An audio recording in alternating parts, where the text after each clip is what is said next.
It would be a pity to narrowly conceive of tutoring as a pull-out program for struggling students, because I think the potential for it is so much larger.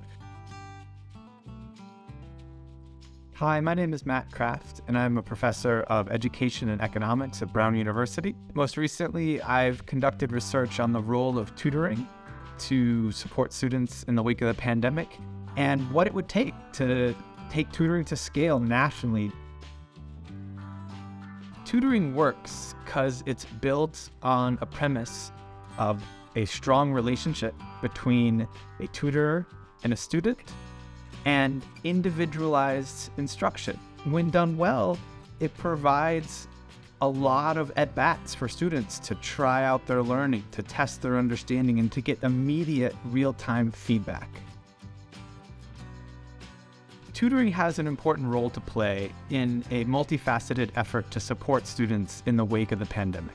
I think we can think about tutors and tutoring as both academic support, but also as mentoring and social-emotional development for students, so that not only are schools places where there is whole class traditional instruction, but there's a continuum that provides individualized support and attention.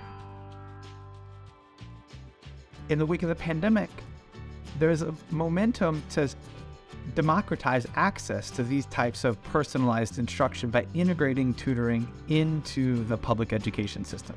Not only to support students in the short term in the wake of the pandemic, but to really revolutionize the way that we envision the delivery of education in our public education system. Schools and districts that are interested in integrating tutoring into the school day have a lot to consider. My biggest piece of advice is to start small, even though the need is enormous, and build on that success over time rather than overextending the program or making compromises by having 5, 6, 7, 8, 9 kids in a tutoring session when it starts to no longer actually be tutoring.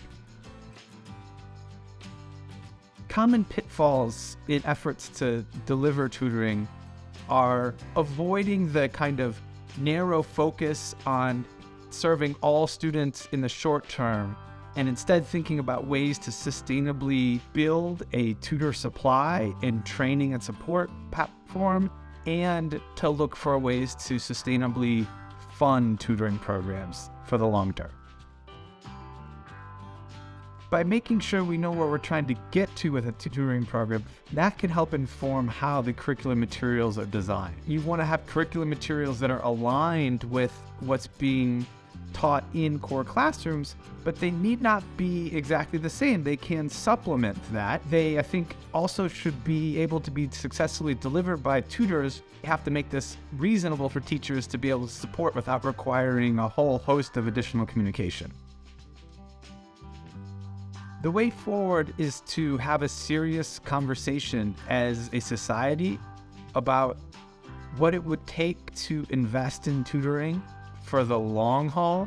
I think making sure that we're thinking about this not as an immediate reaction to the pandemic exclusively, but as a longer-term evolution of our public education system helps to frame where we are and motivates the continuous improvement that's necessary for a program to stick around and be successful for the long term.